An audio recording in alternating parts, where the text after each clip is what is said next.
This is Chapter 8, Cultbrook. Right after my early release from the Fort Lauderdale Rehab program, I was picked up and taken to the Cheesecake Factory by a man named Tom.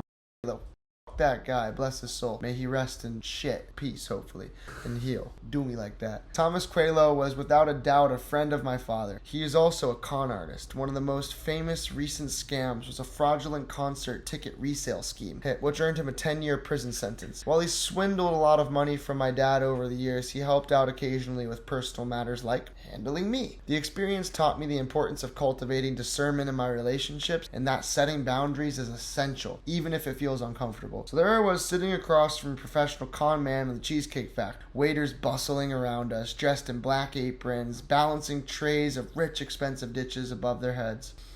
We placed our orders and began to indulge in the classic hallmarks of the slowly crumbling upper middle class. Steak, mac and cheese, warm bread, and a coarse cheesecake.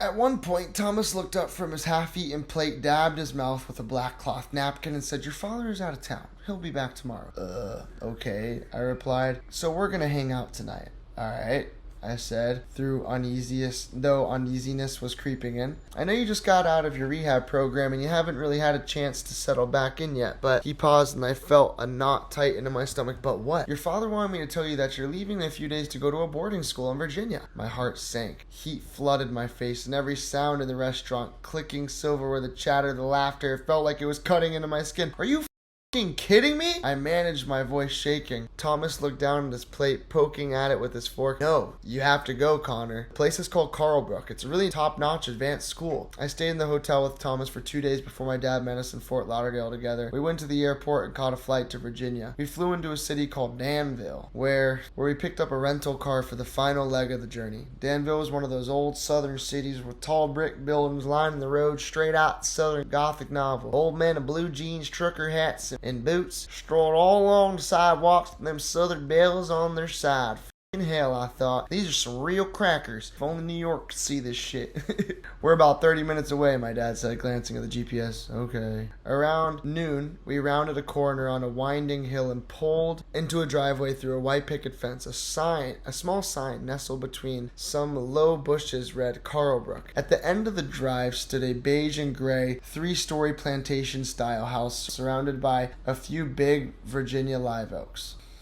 As we pulled up to the front entrance, a clean-cut young man wearing a red tie and a white button-down shirt tucked into khakis strutted out from between the white pillars by the door. "Hey, Mr. Keefe." "Hey, Connor," he said in a bubbly voice. "I'm here to give you a tour." My father and I followed the guy through the front door and into the library. He showed us the main areas, the commons, the living quarters, the dining hall, and the school portables. We ended the tour at the back at the main building where we had started. My father and the young man stood by the back door talking while I rested my arms on the white railing a few feet away. I looked out at the pond. There were a few benches scattered and around it, and an octagonal gazebo stood on the far side. Beyond that, a line of wood stretched out where I saw 2 fingers. A small light one and a larger dark one crossed into the forest. Noticing that I had wandered from the conversation, the tour guide called over, "Do you have any questions for me, Connor?" "No," I replied. "And you, Mr. Keefe?" "No," my dad said. "Alrighty then. I'll get someone to take you back to your car, Mr. Keefe, and I'll take you, Connor, here through the admissions process." After my father left, I was immediately taken into a small room where a male staff member asked me to strip. I had to spin around and lift my balls so he could confirm I wasn't hiding anything. Once I passed the search, they confiscated my possession, including my shoelaces, and led me into the living quarters. This was so I couldn't end it all right then and there, baby, because I would have, although I had some ideas of how to make it happen if I wanted to. Savage. Each hall had 8 rooms with 4 people to a room. In mine, there were 2 bunk beds. On the left, an older boy in business casual clothes sat on the bottom bunk reading. On the top bunk, a kid in sweatpants and a Grateful Dead t-shirt staring at the ceiling. The kid on top noticed and turned onto his side, locking eyes with, "Hey man," he said, "you in here now?" "Yeah, this guy." I turned to look for my escort, but he had already disappeared. The kid on the top bunk laughed. "Yeah, they do that sometimes, man," he said. "Motherfuckers just pop up and disappear out of nowhere." "James, why are you talking to the new guy?" the prim kid on the bottom bunk asked without looking up. "Just showing him some good old southern hospitality like all these hillbilly motherfuckers out here do." "That's very kind of you, James, but you're on ban." "Man, you, James said, swinging his feet over the side of the bed and hopped down to the floor. He stuck his hand out, and I dapped it. My name's James. Welcome to Cultbrook. Karl Brooke. The boy on the bottom bunk finally looked up from his book and watched us. Sup, bro? I'm Connor. Connor, you're also on bands, said the kid on the bottom bunk, deadpan. What the I threw my hands up. I just got here. All new admits are on bands until you compete Integritas and Amanita. Integrity? What? What the are you talking about? It's some cult shit. The Carlbots love it.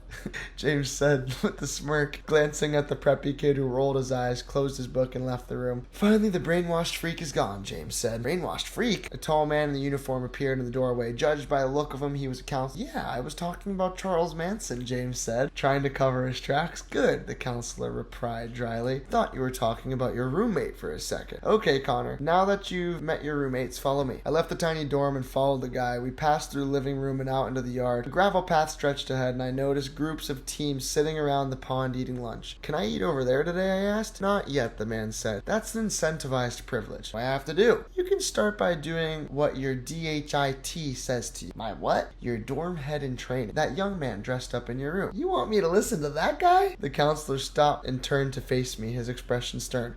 If you want smooth sailing here, I suggest you take after those with the most freedom. Making friends like James will get you in trouble. Man, I was really fucking with that kid James, though. His eyebrows twitched.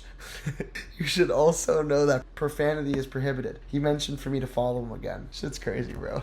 After another minute of walking, we reached a portable building where a firm voice barked directions. The counselor opened the door, and inside was another counselor, this one shorter with the scruffy face. He was pacing back and forth, speaking to a half circle of chairs filled with teenagers. I grabbed a chair from the corner and sat behind the group. We come into this world like a beautiful shiny silver ball, but as we experience people, places, words, and actions, the shimmer dulls. Today we're going to uncover some of that shine by exposing what's covering us up, later realizing that no talk therapy can polish the shiny ball of our heart. Rather, only grace and devout meditation will do that uncommon feat. The counselor's speech was some deep level cult shit. Over the next few days, we went through exercise after exercise, all aimed at breaking us down. They berate us for hesitating to share, convince us that we were more fucked up than we were, and slowly indoctrinating us into the Karl Brooke's twisted hierarchy. Thank God I didn't buy into it, but early on I played along just enough to make things smoother, hoping to get the hell out of there faster.